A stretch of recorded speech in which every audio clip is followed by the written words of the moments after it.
What's going on, everyone? We're going to be taking a look at Affirm Holdings, AFRM. So, is it a buy? Should you stay away from it? So forth and so forth. Obviously, we know a lot of these high speculation, high growth stocks have been absolutely obliterated. Most of these, for the better half of 2021, and the rest of them for sure as of 2022. So if we just kind of look at a firm here, coming off of highs of 176.65, this is dating all the way back to that November, December time, I think. What I have is a weekly time frame pulled up here. Yeah.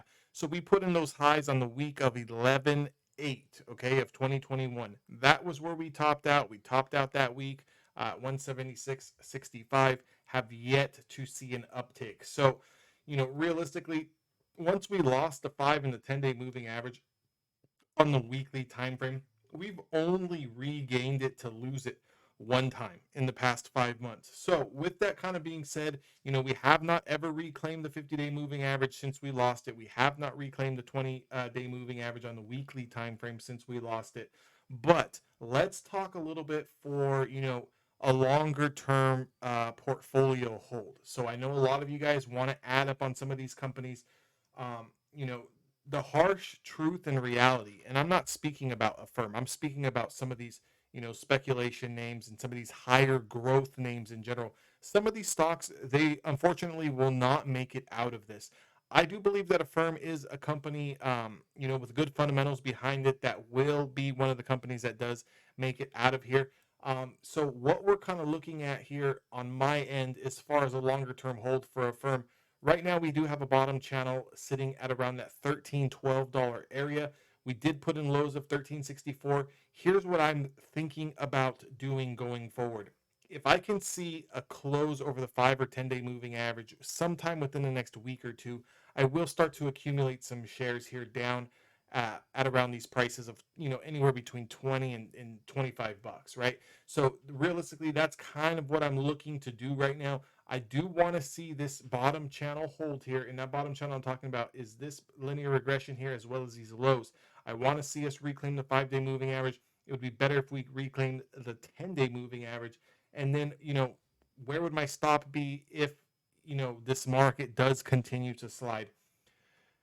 First things first, if we reclaim the 5-day moving average, we bump our heads, we kind of chop around, but we're still kind of consolidating sideways, kind of, rounding out a bottom here. I'll just continue to hold. If we do aggressively reclaim the 5-day moving average and then very quickly get rejected at the 10-day moving average and give that up, I will use a stop at around a price of, let's say, $25. So before I'm even interested in getting long in a firm, I wanted to reclaim that shortest term sentiment, which is the 5-day moving average. Now, for some of you guys who want to put on a longer trade, you're thinking 3 to 5 years timeline. You're going to need to give yourself a little bit of a bigger risk here. Anything below $13, $14, you're going to need to cut that trade. Even though you're going into it with the idea of a 3 to 5 year hold, here's why you need to cut the trade if you do start accumulating now and it loses the $13 area. Because if it does lose the $13 area, and let's say this is all hypothetical thinking here, let's say it loses $13 and it trades at 12 and it trades back at 14 and then it trades at 11 and then it trades back at 13 and it trades at 10 and it trades back at 13 and it does the same song and dance for the next 6, 12, 18 months, do you want to have your capital tied up in that same old song and dance? For me, I absolutely do not. I want to get into a trade and I want the trade to start working for me, even though it's going to be a longer term hold, at least 6 to 12 months for me, at least 18 months for me. But what I want to see is I want to see us actually start to put in some work and I want to see us actually start to round out a bottom here. And I think that if we can get any shares accumulated between that 14 and let's say $25 area, I think you're going to be sitting very, very nicely if the market does, start to come out of this, sell-sided bear market within the next 6 months. 2022 is probably going to be a very, very rough year. Just kind of looking at the monthly charts on a lot of the indexes and some of the mega cap names, realistically, even at the fastest scale pace here, from what I see, we're still looking at the end of summer. We're still looking at fall time before stocks really start to bottom out. We still have not found the bottom yet. We still have not started to round the bottom and start reclaiming supplies. Today the triple Qs, for example, tested the 10-day moving average, got rejected, pretty much put in an inside bar day. Do these things go higher? Do they go lower? We still need more data to kind of see that. But as for a firm's case, if you do start accumulating shares down here underneath the 5 and 10-day moving average, just understand that it does have room to go back down to $13 and $14. Now, I know you don't want to hear that. You think, fundamentals are great. You think that everything's good. You don't understand why it's this low. It's trading at 176. I'll be quite frank. The stock realistically did not deserve to be trading at $176. Definitely not something that, I think that the stock deserved to be trading at. But again, who am I and what does my opinion matter, right? I mean, if fair market price and someone was willing to pay $170, $175 for the stock, then the stock is worth $170, $175. A lot of times, I listen to a lot of YouTubers and they just, they really don't understand technical analysis. Things are, they're overbought. They deserve to come down. And now that things are actually down, oh, they're oversold. Look, a stock is worth what someone is willing to pay for it. Now, understand we're in a bear market. Understand, yes, some of these companies are coming down to more realistic valuations, but that does not mean that they need to go back up to all-time highs. I could see a firm getting back into the 40s, 50s, and 60s and kind of trickling around there. That would be more than sufficient enough. You would definitely make 100% of your money on that trade. It would be a clean double up if you started to average in anywhere between the $13 and $25 area. And if we do get into the 40s, 50s, and 60s, that's an easy double up on your position there.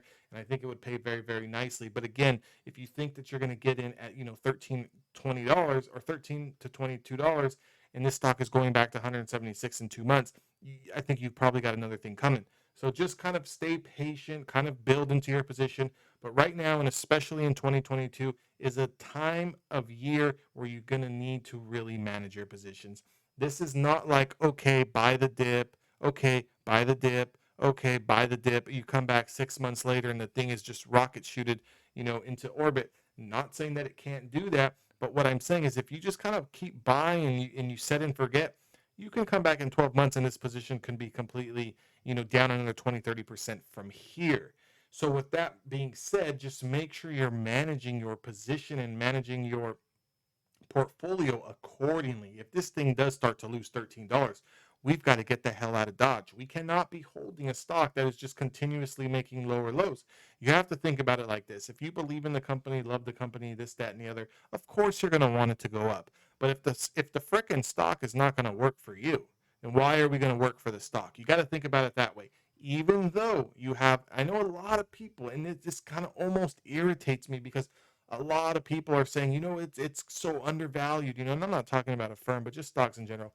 It's so undervalued now. It'd be stupid not to add and not to add, not to add. Okay, but what happens when 12 months down the road your stock is still down, right? It's like, do you want to be foolish or do you want to be realistic, right? You want to go where the money flow is going. Obviously, the money flow is not going into these stocks as a firm is down 3.5% again today, still has not reclaimed its weekly 5-day moving average. So, short-term sentiment, sellers still have control.